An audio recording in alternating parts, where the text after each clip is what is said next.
একজন ব্যক্তি মারাত্মক কোনো অপরাধ সংঘটিত করার পর তাকে নিয়েই বিচার বসানো যায়, তাকে দু কথা শোনানো যায়, তাকে শাস্তি দেওয়া যায়। সেই ব্যক্তির শাস্তি যদি মানুষ দিতে না পারে তাহলে আমাদের সৃষ্টিকর্তা কিন্তু তাকে শাস্তি দিবেনই তার অপরাধের জন্য।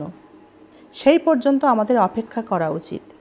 কিন্তু যদি আপনি কথা দিয়ে কাউকে আঘাত করে কষ্ট দেন এবং কারো কাজ দেখে আপনার ভিতরে ঈর্ষা তৈরি হয় এবং সেই কারণে আপনি আঘাত দিয়ে কথা বলেন, আর সেই আঘাতে কেউ যদি কষ্ট পায়, সেই কষ্টে চোখে পানি চলে আসে, সেই পানি যদি তার হাতের মধ্যে এসে পড়ে কিংবা মাটিতে গিয়ে পড়ে, তাহলে তার বিচারও কিন্তু আপনার সৃষ্টিকর্তাই করবেন। আপনি মানুষটাকে যেভাবে কষ্ট দিয়ে কাঁদিয়েছেন, তাকে যেভাবে অসম্মান করেছেন, অপমান করেছেন, তার থেকেও হাজার গুণ সম্মান ফিরিয়ে দিবে কে?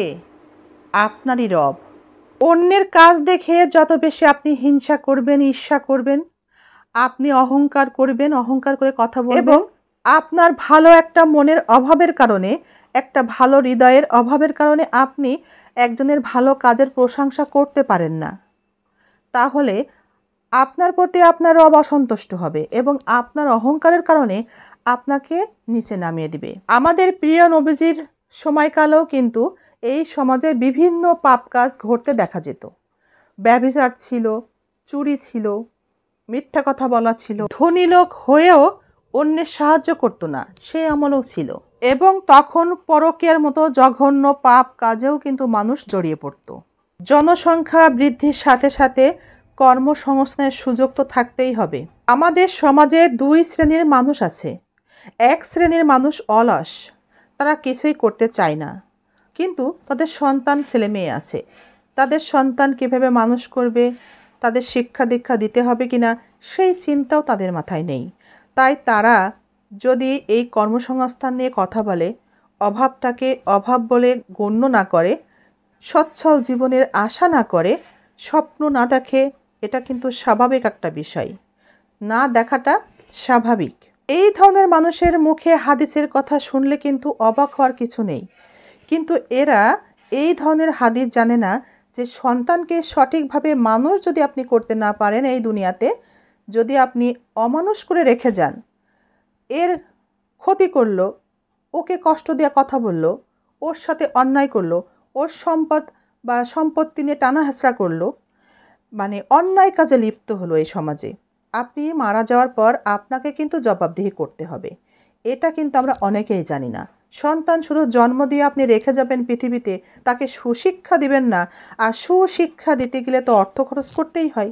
এটা কি আপনার জানা আছে? সেই অর্থ কোথা থেকে আসবে যদি আপনি অর্থ উপার্জনই না করেন, সেই স্বপ্নই আপনি না দেখেন? দুনিয়াতে এসেছেন, ইবাদত করবেন, সন্তানকে সুশিক্ষা দিবেন, তাই অলস বসে থাকবেন না, কিছু করতে হবে আপনাকে অবশ্যই সন্তানদের সুশিক্ষায় শিক্ষিত করার জন্যে, মানুষের মতো মানুষ করে পৃথিবীতে রেখে যাওয়ার জন্যে আপনাকে কিছু করতেই হবে। হাজারো খারাপ মানুষের মধ্যে বা ভিড়ে আপনি একজন ভালো মানুষ, অথবা হাজারো খারাপ কাজের মধ্যে একটা ভালো কাজ এই ভালো মানুষটাই বেছে নিবে। এটাই হচ্ছে একজন মুমিন ব্যক্তির কাজ। হাজারো খারাপ কাজের মধ্য থেকে আপনি যদি একটা ভালো কাজ বেছে নিতে পারেন, তাহলে আপনার ঈমান আরও মজবুত হবে। এই মনে করেন ফেসবুকে সবাই কন্টেন্ট তৈরি করে, এখানে অনেকে খারাপ কন্টেন্ট তৈরি করে, ফেসবুক কিন্তু সেই কন্টেন্টগুলো একেবারে ডিলিট করে দেয়, রাখে না, চোখে পড়লেই ডিলিট করে দেয়। একটা বাজে কমেন্টস করবেন, ফেসবুক নিজের দায়িত্বে সেটা ডিলিট করে দেয়। যদি কোনো পেজে গিয়ে আপনি গালি দিয়ে কথা বলেন, বাজে মন্তব্য করেন, তাহলে আপনার পেজ কিন্তু কয়েকদিনের জন্য ফেসবুকের পক্ষ থেকে নিজেদের দায়িত্বে তারা কিন্তু আপনার পেজটিকে রেস্ট্রিক্টেড করে রাখবে কয়েকদিনের জন্য। যারা ফেসবুকের কাজগুলোকে বাজে বলেন, সমর্থন করেন না, তাদের উদ্দেশ্যে বলি, দিনে দিনে এভাবেই ফেসবুক উন্নত হচ্ছে, খারাপ জিনিসগুলোকে প্রশ্রয় দিচ্ছে না, খারাপ অ্যাডগুলোকে প্রশ্রয় না দেওয়ার চেষ্টা করে যাচ্ছে। এভাবেই যারা যে কাজ করে তারা কিন্তু সেই কাজটাতে দক্ষ বেশি এবং জানেও বেশি। যখন আমরা দেশ ভ্রমণ করব, তখন তো বিমানে চড়ব, তাই আমাদের এয়ারপোর্টের নিয়ম থেকে শুরু করে সেই দেশের রুল কিন্তু আমাদের জানতে হয়।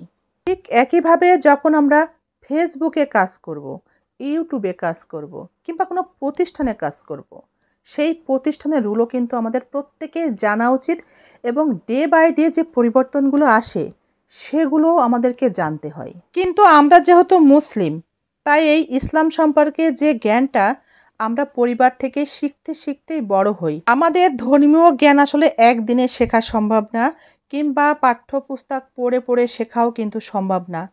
আমরা সেই ছোট থেকেই শিখব এবং মৃত্যুর আগ পর্যন্ত শিখতে শিখতেই কবরে চলে যাব। কিন্তু যে পরিবারের সন্তানরা ধর্মীয় জ্ঞান থেকে বঞ্চিত, ওই যে আগেই বলেছি কিছু মানুষ আছে অলস, নিজে শেখে না, সন্তানদের কোনো জ্ঞান দিতে চেষ্টা করে না, খাওয়াই দাওয়াই বড় করে, মনে করে এটাই বোধহয় জীবন। তাদের সন্তানরা কিন্তু ধর্মীয় জ্ঞান আসলেই পায় না, কারণ তারা কোনো কাজের সাথে জড়িত থাকে না। যত বেশি কাজ করবেন, যত বেশি আপনি বিভিন্ন কাজের সাথে যুক্ত থাকবেন, তত বেশি ধর্মীয় জ্ঞান আপনার ভিতরে প্রবেশ করতে থাকবে। অথচ আপনি ঘরে বসে আছেন, ইসলামিক জ্ঞান অর্জন করেন আর বিভিন্ন কন্টেন্টগুলো দেখেন, সেখানে গিয়ে গিয়ে হাদিসের এক একটা বয়ান লিখে আসেন।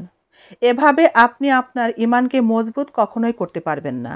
সৃষ্টিকর্তার কাছে এভাবে প্রমাণ করতে পারবেন না আপনি একজন মুমিন ব্যক্তি। ঘরে বসে থেকে, শুয়ে থেকে 5 ওয়াক্ত নামাজ পড়ে আপনি আল্লাহকে বলবেন আমি একজন মুমিন ব্যক্তি, আমি তোমাকে ভালোবাসি, এভাবে কখনো আপনি আপনার আল্লাহর কাছেও প্রিয় বান্দা হয়ে উঠতে পারবেন না। আপনার অর্থ আছে, টাকা আছে, অথচ আপনি 2-5 জন মানুষকে দাওয়াত দিয়ে খাওয়াতে চান না, কারণ আপনি অহংকারী। আপনি কারো সেবা করবেন না, থালা বাসন মাজবেন না, কুটনা কাটবেন না, রান্না করবেন না, পরিশ্রম করতে পারবেন না কারোর জন্যে। এটা আপনার একটা অহংকার। অথচ আপনার সামর্থ্য আছে, অনেক টাকা আছে আপনার স্বামীর, আপনি শুয়ে বসেই খান, কিচ্ছু আপনার করা লাগে না।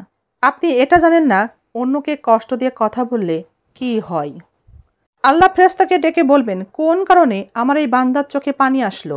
ফেরেশতারা তখন বলেন আপনার বান্দার সুখে নেই, আপনার বান্দা অনেক দিন হাসেনি। এটা বলার সাথে সাথে ফেরেশতারাই কান্না করতে থাকে এবং আল্লাহকে বলে হে আমার রব, আপনি তো সবই জানেন, এই বান্দার হৃদয়ে কি রয়েছে, আপনি তার জন্য সব কিছু সহজ করে দিন। আল্লাহ তখন বলেন আমার এই বান্দা তার জীবন থেকে এমন কিছু হারিয়ে ফেলেছে যেটাকে সে অধিক ভালোবেসেছিল, অতএব আমি শপথ করছি আমার বান্দা জীবন থেকে যাকে হারিয়েছে আমি তার থেকেও উত্তম কিছু তাকে এনে দেব, যা দেখে দুনিয়া এবং আখিরাতের সবাই বিস্মিত হবে। সুবহানাল্লাহ। আল্লাহ আমাদের সবাইকে বোঝার তৌফিক দান করুন। হাদিসটা শোনার পর কি বুঝলেন? আপনার আঘাতে যদি কারো কষ্ট হয়, চোখের পানি মাটিতে পড়ে, তার পরিবর্তে 1000 গুণ ভালো তাকে রাখবেন আপনারই রব। আপনি কাউকে যতটুকু অপমান করবেন তার থেকেও দ্বিগুণ সম্মানিত করবে আপনারই রব। একটা অপরাধকে ঠেকাতে আর একটা অপরাধ করা, কেউ কষ্ট দিলে বিনিময়ে তাকেও কষ্ট দেওয়া, কেউ আঘাত দিলে বিপরীতে তাকেও আঘাত করে কথা বলা, এগুলো আমাদের কাজ নয়। কে কি করলো, কে কি করলো না, এটাও আমাদের দেখার বিষয় নয়। এটা দেখার জন্য আমাদের রাব্বুল আলামিন আছেন।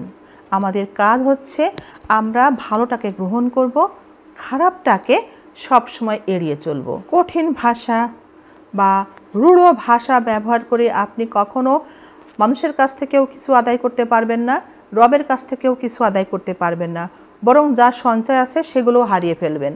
আপনার হৃদয়কে নরম করতে হবে, শান্ত হয়ে পৃথিবীর সকল কিছুকে উপভোগ করতে হবে, ভালোটা গ্রহণ করতে হবে আর রবের কাছে প্রার্থনা করতে হবে নিজের মঙ্গলের জন্য এবং জান্নাত পাওয়ার উদ্দেশ্যে এই দুনিয়াতে ভালো ভালো কাজ করতে হবে।